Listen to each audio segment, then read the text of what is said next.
my mother reaction. எப்படி இருந்துச்சு? நல்லா இருக்கணும். உண்மையை சொல்லு. சாப்பிட்டப்ப எப்படி இருந்துச்சு? களி மட்டும் இருந்துச்சா இல்ல பொரி உருண்டை மட்டும் இருந்துச்சா?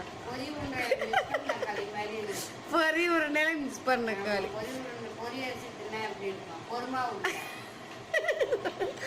நான் பண்ணதுக்கு அதிர்ஷ்டத்துல களி பண்ணிருக்கேன்.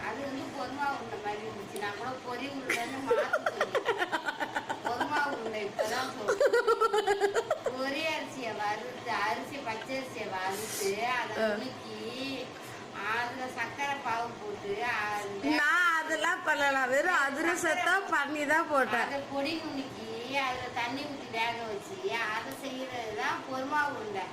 கொஞ்சம் தேங்காய் போட்டு அது ஒரு நாள் பண்ணுவோம். பொறுமா உருண்டை செய்வது எப்படி அப்படின்ட்டு. இப்ப நான் பண்றது அதிரச களி. என்ன களி? அதிரச களி. சொல்லு. அதிரச களி தான். நல்லா தானே இருந்துச்சு. சொல்லுமா. நீ சொல்ற மூளே நல்லா தெரியுது.